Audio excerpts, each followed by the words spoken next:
Eu estava visitando minha mãe há algum tempo atrás e ela tinha muitos livros em suas estantes. Minha mãe não era religiosa e nem mesmo espiritual, mas eu encontrei o Novo Testamento lá, que havia sido deixado lá há muitos anos, quando minha mãe era casada. E esse livro ela ganhou de um testemunha de Jeová. Porque meu pai sempre convidava as testemunhas de Jeová para nossa casa. E depois as envolvia nas discussões. Ele tinha uma relação de amor e ódio com eles. Ele os respeitava enormemente, porque meu pai era alemão. Então ele os respeitava enormemente, porque havia as poucas pessoas na Alemanha que se recusaram na Segunda Guerra Mundial, que se recusaram a participar da guerra. Então eles eram pacifistas. E muitos foram levados para os campos de concentração.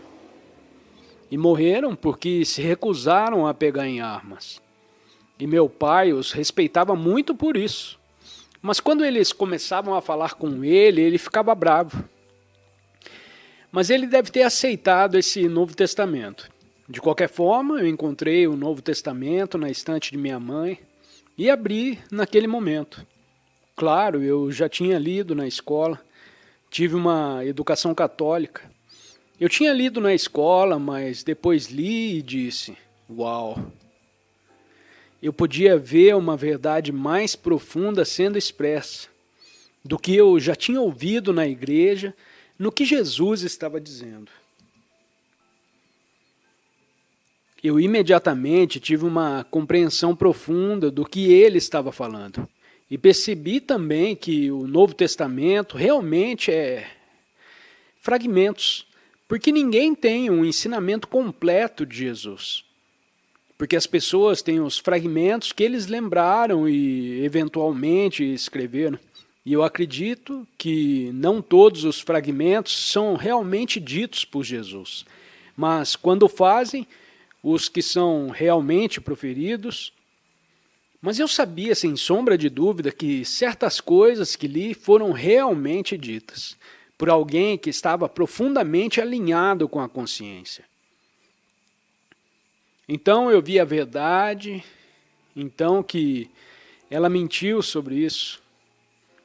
Então você se torna consciente de si mesmo, como aquele que está percebendo, mas não de si mesmo como a pessoa histórica. Porque se você estivesse analisando através da pessoa histórica, estaria rotulando as coisas mentalmente. Não, você se torna consciente de si mesmo, como a consciência subjacente, na qual a percepção acontece. A luz da consciência na qual a percepção acontece. Então você está ciente de duas dimensões. A dimensão da forma e a dimensão da consciência sem forma. O reino dos céus. A dimensão da amplidão. O vazio, a amplidão, a essência de toda a vida. E não é seu, não é de ninguém. É o único. E agora, se você está pensando, bem, como isso se encaixa com Deus? Você não mencionou Deus. Bem, isso é verdade. Não mencionei Deus porque o termo Deus tem sido muito mal interpretado. Ao longo dos milênios, não por todos, mas pela maioria.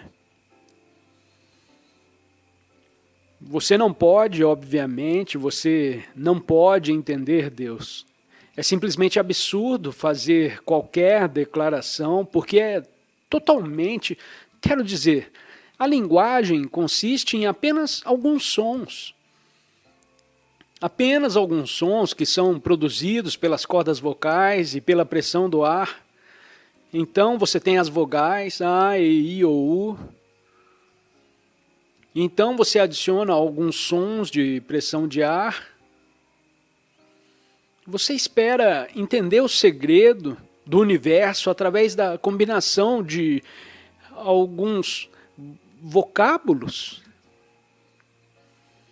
Quero dizer, você está pedindo a Deus para explicar Deus, mas vou continuar falando de qualquer maneira. Só podemos dar uma imagem quase poética ou uma analogia do que isso é. Deus é a fonte de toda a vida, a fonte transcendente de toda a vida. Não tem existência no espaço e no tempo. Não existe porque existir significa ser manifestado. Deus é a fonte de toda a vida. Isso talvez possamos dizer. Agora, poderíamos comparar isso, porque vivemos nesse universo percebido pelos sentidos, em nossa dimensão. Poderíamos comparar Deus ao princípio doador de vida, que todos nós compartilhamos, que é o Sol. E não é por acaso que muitas culturas antigas adoravam o Sol.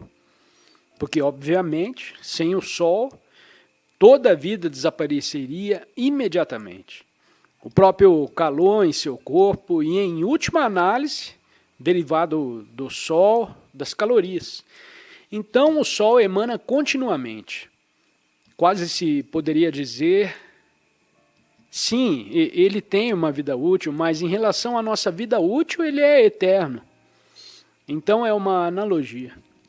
O Sol emana continuamente, emana, e o que emana é que dá a vida.